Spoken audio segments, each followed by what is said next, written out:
Hello my dear students, welcome to your master chem channel. कैसे हैं बेटे? Very good, thank you. तो आज मैं Amla Shankar Yadav master chem channel की तरफ से आप लोगों को एटॉमिक स्ट्रक्चर से, स्ट्रक्चर ऑफ एटम से ये वीडियो नंबर 9 लेके आया हूँ। इस वीडियो में हम वेव के जो कैरेक्टरिस्टिक्स हैं, एक वेव होता क्या है ना। आपने वेव कह दिया, अगर वेव है तो उसमें क्या क्या होना चाहिए? अरे भाई, वेव है तो उसमें वेव लेंथ होना चाहिए, उसमें वेव लेंथ होना चाहिए, उसमें वेव होना चाहिए, उसमें एम्पलीट्यूड होना चाहिए, उसमें फ्रीक्वेंसी होना चाहिए, है ना। इतनी चीज होना चाहिए तो तब तो वह वेव कहा जाएगा। वेव नंबर होना चाहिए, ये सब प्रॉपर्टी है। तो हम आज उसी के बारे में डिस्कस करेंगे कि वेव क्या है, वेव लेंथ क्या है, एम्पलीट्यूड क्या है, वेव नंबर क्या है। ये सब सारी चीज़ों का डिस्कशन आज हम क्लियर कर देंगे और उसके कुछ रिलेशन हैं। अब वेलासिटी क्या है, उसके कुछ रिलेशन भी मैं आपको बता दूंगा, जिससे आपका न्यूमेरिकल भी बहुत आसान हो जाएगा। देखो बेटा, जब तक कंसेप्ट क्लियर नहीं होता ना, तो ऊपर ऊपर न्यूमेरिकल लगाने से कोई मतलब नहीं बनता प्यारे बच्चों। अगर आपको जड़ से पूरी थ्योरी पता है ना, तो आप आंख बंद करके न्यूमेरिकल लगा लोगे। क्योंकि मैथ तो एक टेक्निकल सवाल आता है उसमें फार्मूले पर, लेकिन केमिस्ट्री का जो क्वेश्चन होता है प्यारे बच्चों, वो लॉजिकल होता है, वो लॉजिक पर आधारित होता है, नियम पर आधारित होता है, रूल पर बेस होता है, अपने रूल पर चलती है उसकी न्यूमेरिकल, है ना। उसमें कुछ कुछ मैथमेटिक्स होती है तो कुछ कुछ मैथमेटिक्स नहीं होती है, क्योंकि उसमें रूल ढेर सारे होते हैं। तो आज इसी के बारे में डिस्कस करेंगे प्यारे बच्चों। हाँ तो बच्चों, यहाँ पे some important characteristics of wave जो है ना, यानी वेव के क्या कैरेक्टर हैं। आप कैरेक्टर को पहले जानिए। The main character of wave is, the main characteristics of A wave is wave length. Wave length उसमें होना चाहिए, जिसको हम रिप्रेजेंट करते हैं लैम्डा। दूसरा कैरेक्टरिस्टिक फ्रीक्वेंसी, ये न्यू, इसको न्यू से जानते हैं। तीसरा कैरेक्टरिस्टिक्स वेलासिटी, सी से दिखाते हैं। और चौथा कैरेक्टरिस्टिक प्यारे बच्चों एम्पलीट्यूड है, इसको हम ए से दिखाते हैं, ए से। और पांचवा लास्ट कैरेक्टरिस्टिक्स है वेव नंबर, इसको न्यू बार से, ये न्यू बनाया ऊपर बार बना दिया, है ना। ये सबका सिंबल है। अब इसी सिंबल से आपको फार्मूला मिलेगा, उसी फार्मूले के बेस पर आपसे न्यूमेरिकल पूछा जाएगा, आप लगाएंगे।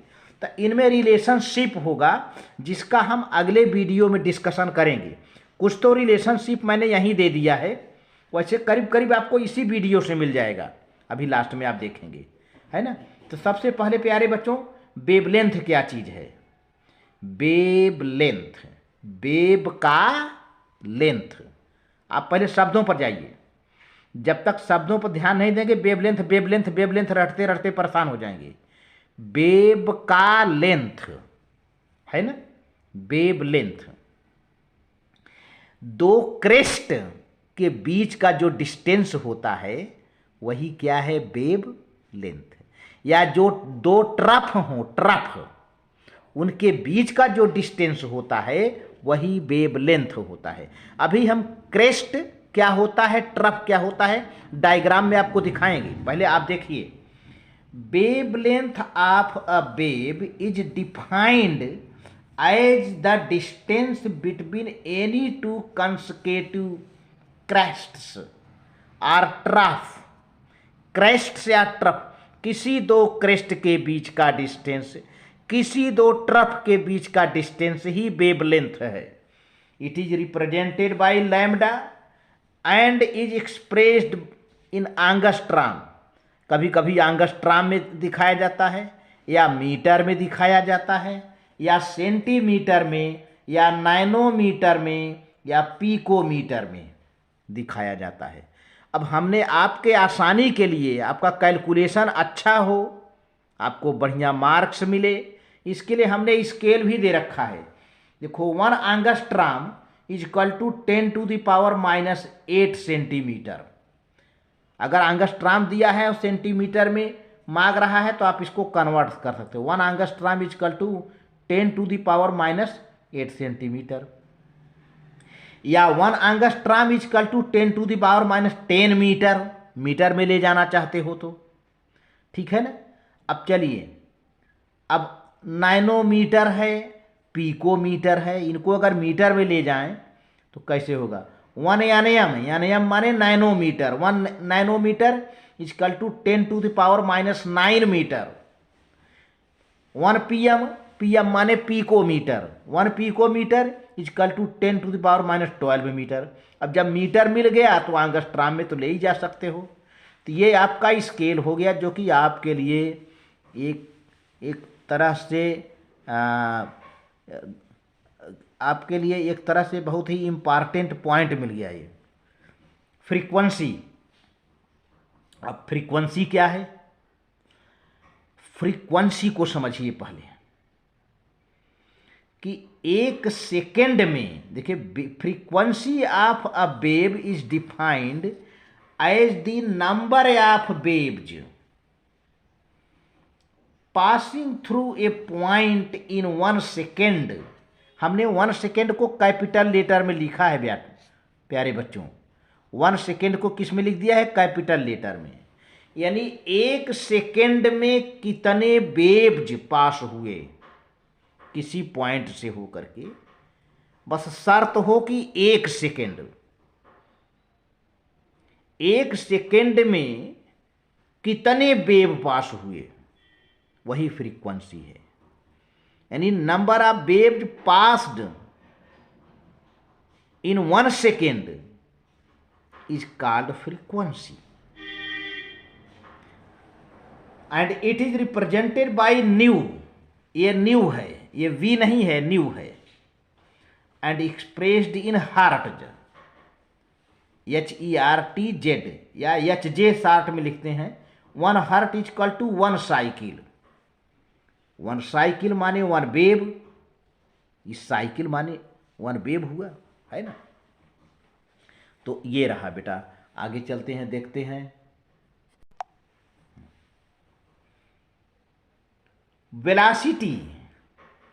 Velocity of a wave is defined as the linear distance travelled by a wave in 1 second. 1 second में जितना डिस्टेंस कोई वेव तय कर लेती है, कोई वेव ट्रैवल कर लेती है, वही उस वेव की वेलोसिटी होगी। कोई वेव 1 सेकेंड में, 1 सेकेंड में कितना लीनियर डिस्टेंस चली गई, लीनियर डिस्टेंस 1 सेकेंड में कोई वेव कितनी लीनियर डिस्टेंस ट्रेवल कर गई, and that will be the velocity of that wave and this is represented bye c। Velocity is represented bye c and expressed by meter per second, its unit। Amplitude, तो amplitude को देखिए, ये समझाने के लिए मुझे थोड़ा सहारा लेना पड़ेगा। Amplitude of the wave is the height of the crest. Crest की जितनी हाइट होगी या डेप्थ ऑफ द ट्रफ, वही एम्पलीट्यूड होता है। इसे ए से दिखाते हैं। Wave number actually it is reciprocal of wavelength. Wave number is defined as the number of waves present in 1 centimetre length. 1 centimetre length में कितने वेव बन गए, लेकिन लेंथ कितना होना चाहिए, 1 सेंटीमीटर। 1 सेंटीमीटर से ज़्यादा नहीं। 1 सेंटीमीटर की लंबाई में कितने वेव बने, वही क्या है, wave number. It is equal to the reciprocal of the wave length. चलिए, ये सब तो हो गया एम्पलीट्यूड, वेलोसिटी, वेव नंबर, और वेव लेंथ। अब ज़रा समझ लिया जाए, आप मैथ में सर्किल तो पढ़ते ही हो और ये भी पढ़ते हो डायमीटर। डायमीटर क्या है? जो सर्किल को दो हाफ पार्ट में बांटता है। And that line which passes through the centre of the circle, वही तो डायमीटर है। अब देखिए मैंने एक सर्किल यहाँ बना रखा है, एक लाइन खींच दिया है। अब एक लाइन खींचा, अब ये सर्किल दो पार्ट में बंट गई, एक ऊपर का हिस्सा और एक नीचे का हिस्सा। तो प्यारे बच्चों, एक लाइन खींच दो, ऊपर का हिस्सा यहीं रोक दो और नीचे का हिस्सा खींच के मैंने यहाँ ला दिया, तो क्या बन गया? वेव बन गया ना। देखिए फिर से एक सर्किल बनाओ, उसका डायमीटर खींचो और डायमीटर खींचते ही सर्किल दो पार्ट में बंट जाएगी, इक्वल पार्ट में, एक ऊपर का एक नीचे का। ऊपर का यहीं रहने दो और नीचे वाले को खींच करके ये यहाँ ला दिया। तो अब देखो एक वेव बन गया ना, ये वेव बन गया, वेव बन गया। तो अब देखिए इसको एक सर्किल कहते हैं। अगर यहाँ से चलोगे, ऐसे आओगे, फिर यहीं मिल जाओगे, तो उसको कहते हो सर्क्यूमफरेंस, है ना, या एक चक्कर या एक राउंड, वन राउंड। तो यहाँ पर वन राउंड तो नहीं कहा गया, वन साइकिल कहा गया है ना। वन साइकिल यहाँ से चले, यहीं आ गए, वन साइकिल हो गया। तो अगर इसमें हम यहाँ से चलें, जो बना है नहीं, वेव इसी से तो बना है, यहाँ चले फिर ऐसे आए तो वन साइकिल हो गया, एक चक्कर हो गया। ये भी तो एक चक्कर ही हुआ इसी से, तो वन वेव हुआ। ये वन वेव हो गया। यहाँ पे वन साइकिल है, वन वेव है। तो अब देखिए, अब ये जो ऊपर हिस्सा है ये क्या है? क्रेस्ट है। जो उठा हुआ हिस्सा है क्रेस्ट है, और जो नीचे दबा हुआ हिस्सा है इसको कहते हैं ट्रफ, TROUGH, ट्रफ, है ना। अब एक क्रेस्ट की कितनी हाइट है वही एम्पलीट्यूड होगी। एम्पलीट्यूड यही तो कहा गया है, amplitude is the height of the crest और depth of the trough is called amplitude. ये ट्रफ का डेप्थ है, ये क्रेस्ट का हाइट है। यहाँ से यहाँ तक क्रेस्ट है, इसकी हाइट A है, इसकी डेप्थ A है, दोनों एक ही बात है ना। तो ऐसे है। अब देखिए, अब यहाँ पर ये क्रेस्ट बना, ये वेव है ना, एक ट्रफ बना, एक साइकिल हुआ, यानी एक वेव बना। फिर ये उठा, फिर नीचे आया, दो वेव बना, फिर ये उठा, फिर ये नीचे, तीन वेव बना। तरह से साइकिल, एक साइकिल माने एक वेव। देखिए यहाँ से आए और फिर यहाँ आए, एक साइकिल हुआ, वन साइकिल या वन वेव। फिर ऐसे आए, यहाँ आए, वन वेव। फिर ऐसे आए, यहाँ आए, वन वेव। इस तरह से तीन वेव हो गए।